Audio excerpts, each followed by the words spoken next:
Do you want to know?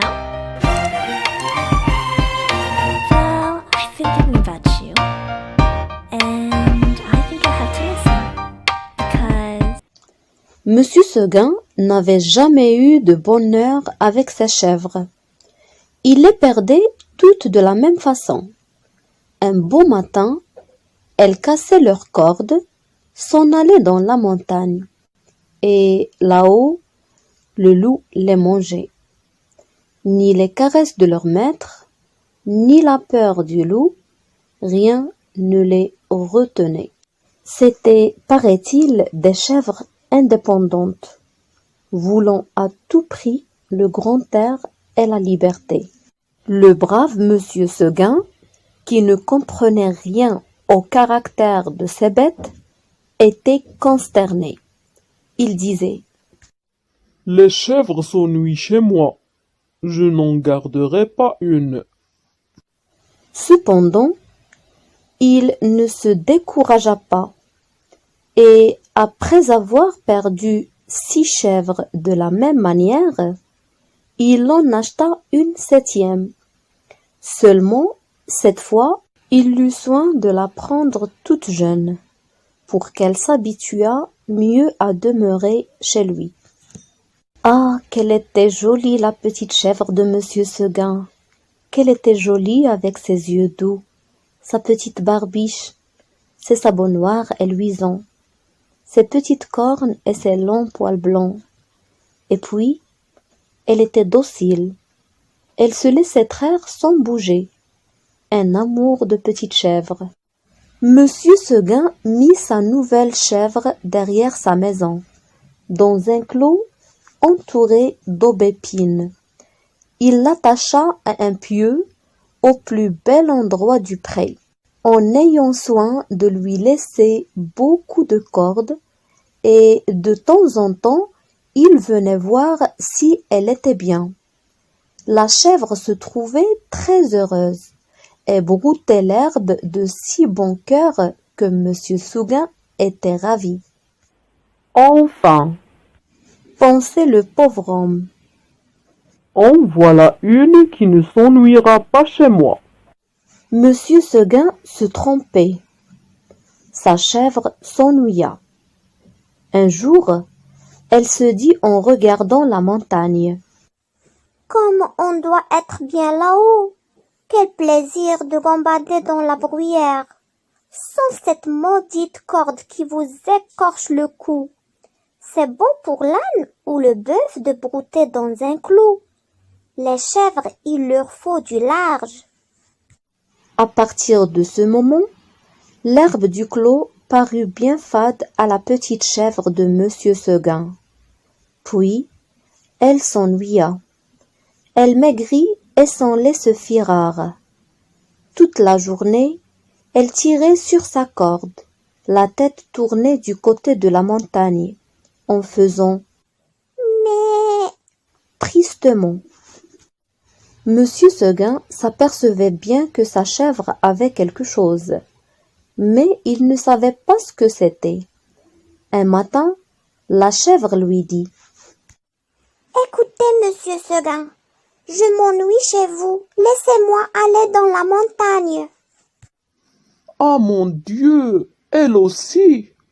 Cria monsieur Seguin stupéfait, et il lui dit: Comment, Blanquette, tu veux me quitter? Et Blanquette répondit: Oui, monsieur Seguin. Est-ce que l'herbe te manque ici? Oh non, monsieur Seguin. Ta corde est peut-être trop courte. Veux-tu que je l'allonge? Ce n'est pas la peine, monsieur Seguin. Alors, qu'est-ce qu'il te faut? Qu'est-ce que tu veux? Je veux aller dans la montagne, monsieur Seguin. Mais malheureuse, tu ne sais pas qu'il y a le loup dans la montagne. Que feras-tu quand il viendra? Je lui donnerai des coups de corne, monsieur Seguin. Le loup se moque bien de tes cornes. Il m'a mangé des chèvres avec des cornes bien plus grandes que les tiennes. Tu sais bien, la pauvre vieille renaude qui était ici l'an dernier. Une chèvre forte et méchante comme un bouc. Elle s'est battue avec le loup toute la nuit. Puis, le matin, le loup l'a mangée. Pauvre renarde, ça ne fait rien. Monsieur Seguin, laissez-moi aller dans la montagne. Mais ce n'est pas vrai. dit Monsieur Seguin. Mais qu'est-ce qu'on leur fait donc à mes chèvres? Encore une que le loup va me manger. Eh bien non, je te sauverai malgré toi. Je vais t'enfermer dans l'étable et tu y resteras toujours.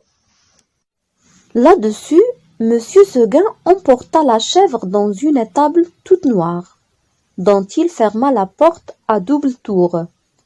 Malheureusement, il avait oublié la fenêtre, et à peine eut-il le dos tourné que la petite s'en alla. La petite chèvre était heureuse. Plus de cordes, plus de pieux, rien qui l'empêchât de gambader, de brouter comme elle voulait. Et de l'herbe, il y en avait jusque par-dessus ses cornes. Et quelle herbe! Savoureuse, fine, faite de 1000 plantes. C'était bien autre chose que le gazon du clos. Et les fleurs, des bleus, des rouges, il y en avait partout. La petite chèvre n'avait peur de rien. Elle franchissait d'un saut de grands torrents qui l'éclaboussaient au passage. Alors, toute ruisselante, elle allait s'étendre sur une roche plate et se faisait sécher par le soleil. Une fois s'avançant au bord d'un plateau, elle aperçut en bas, tout en bas dans la plaine, la maison de Monsieur Seguin avec le clos derrière. Cela la fit rire aux larmes. Que c'est petit! Dit-elle. Comment ai-je pu tenir là-dedans? Pauvre petite chèvre, de se voir si haut perchée, elle se croyait au moins aussi grande que le monde. En somme, ce fut une bonne journée pour la chèvre de Monsieur Seguin. Tout à coup, le vent devint plus frais. La montagne devint violette. C'était le soir. Déjà? Dit la petite chèvre, et elle s'arrêta fort étonnée. En bas, les champs étaient dans la brume.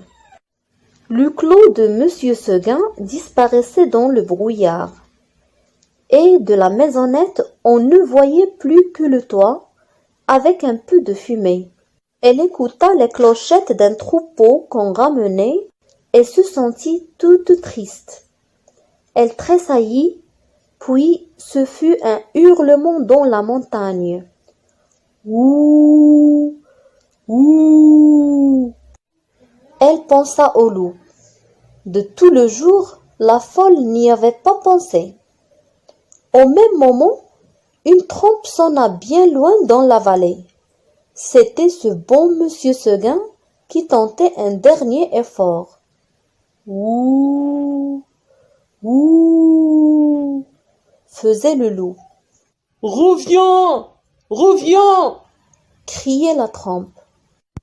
La petite chèvre eut envie de revenir, mais en se rappelant le pieu, la corde, la haie du clos, elle pensa que maintenant elle ne pouvait plus se faire à cette vie, et qu'il valait mieux rester.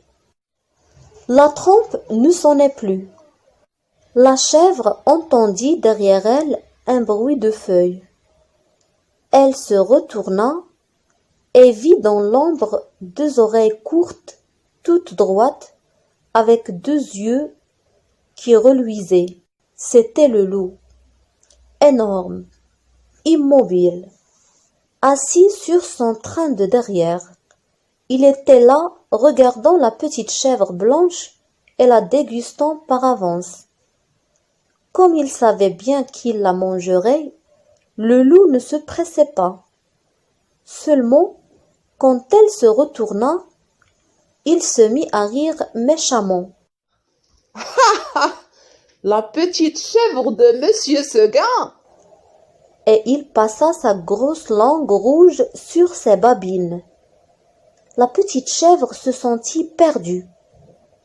Un moment, en se rappelant l'histoire de la vieille renaude, qui s'était battue toute la nuit pour être mangée le matin, elle se dit qu'il vaudrait peut-être mieux se laisser manger tout de suite. Puis, s'étant ravisée, elle tomba en garde, la tête basse et les cornes en avant. Non pas qu'elle eût l'espoir de tuer le loup, les chèvres ne tuent pas les loups, mais seulement pour voir si elle pourrait tenir aussi longtemps que la renaude. Alors le monstre s'avança. Ah, la brave chevrette, comme elle y allait de bon cœur. Plus de 10 fois, elle força le loup à reculer pour reprendre haleine. Pendant cette trêve d'1 minute, la gourmande cueillit en hâte encore un brin de sa chère herbe. Puis, elle retournait au combat la bouche pleine. Cela dura toute la nuit. De temps en temps, la chèvre de Monsieur Seguin regardait les étoiles danser dans le ciel clair. Et elle se disait « Oh, pourvu que je tienne jusqu'au l'aube !» L'une après l'autre, les étoiles s'éteignirent. La petite chèvre redoubla de coups de corne, le loup de coups de dent. Une lueur pâle parut dans l'horizon. On entendit le chant du coq. « Enfin !» dit la pauvre bête, qui n'attendait plus que le jour pour mourir. Et elle s'allongea par terre dans sa belle fourrure blanche, toute tachée de sang. Alors, le loup se jeta sur la petite chèvre et la mangea. إلى هنا تنتهي حلقة اليوم. لا تنسوني من صالح دعائكم وإلى فيديو قادم إن شاء الله.